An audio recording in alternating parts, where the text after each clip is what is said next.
बांग्लादेश में हिंदुओं के साथ सरकार बदलने के बाद जो कुछ हो रहा है वो चिंताजनक है। हम लोगों ने माननीय गृह मंत्री जी से मिलकर के संपूर्ण नरसंहार को रोकने के लिए कूटनीति बनाकर के दबाव बनाने के लिए कहा।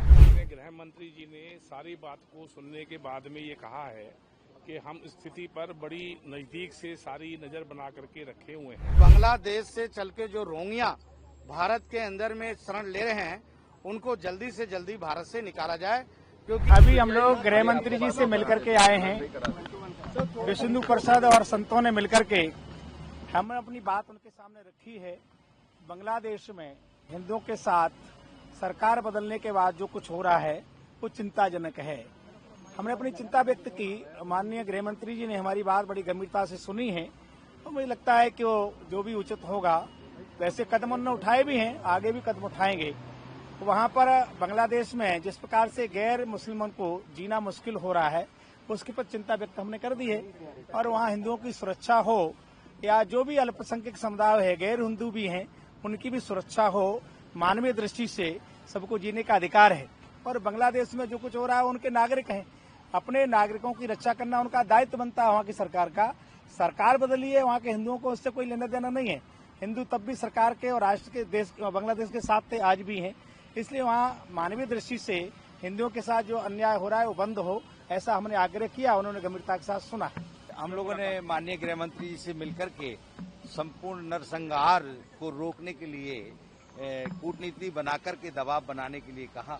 उन्होंने बहुत गंभीरता से उस विषय को सुना और कहा कि हमारी सरकार पूरी तरीके से जो सजग है, वहाँ के जो नरसंहार को रोकने के लिए जो भी हम लोग उचित कार्रवाई कर सकते हैं, कदम उठा सकते हैं, वो उठाएंगे। और माननीय गृह मंत्री जी और समस्त भारत की सरकार और माननीय प्रधानमंत्री जी इस बात को लेकर बहुत चिंतनीय हैं। आज पूजनीय संतों का प्रतिनिधि मंडल माननीय गृह मंत्री जी के आवास पर समय लेकर के आज मिला है और उन्होंने वहां के जो हिंदुओं की जान माल का नुकसान हुआ है उस पर गंभीर चिंता व्यक्त करते हुए माननीय गृह मंत्री जी को ज्ञापन भी दिया है।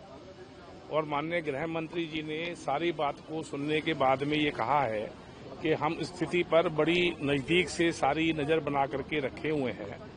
और जब इतना बड़ा परिवर्तन होता है तो थोड़ा बहुत नुकसान उसके अंदर जरूर होता है, लेकिन कोई बड़ा नुकसान हम हिंदुओं का किसी भी कीमत पर होने नहीं देंगे।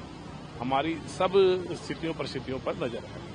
आज माननीय गृह मंत्री माननीय अमित शाह जी से हम लोग के प्रतिनिधि मंडल बांग्लादेश में हो रहे हिंदू बौद्धों पर जो अत्याचार हो रहा है, उनके मठों को, मंदिरों को जो तोड़ा जा रहा है, और खास करके जो वहाँ पर दलित समाज में एक मुतुआ समाज है, बड़े पैमाने पर बांग्लादेश में रहता है, उसके भी मंदिरों को क्षतिग्रस्त कर दिया गया है। आपको मालूम होगा कि हिंदुओं की संख्या 25% थी, आज हिंदुओं की संख्या घटकर 7% रही। बौद्धों की संख्या 23% थी, आज घट करके केवल 2% रह गई है। तो बांग्लादेश में हिंदुओं बौद्धों पर अत्याचार होता रहा है। हमने माननीय गृह मंत्री जी को अवगत कराया है। माननीय गृह मंत्री जी ने, हमें पूरा विश्वास है देश के प्रधानमंत्री माननीय नरेंद्र मोदी जी पे और गृह मंत्री जी पे कि हमारे जो हिंदू भाई हैं, जो अल्पसंख्यक भाई हैं, उन पे कार्रवाई अब नहीं होगा। ऐसा उन्होंने विश्वास हमें दिलाया है कि जब सरकार बदलती है तो ये होना जाना रहता है और इस तरह से हो रहा है।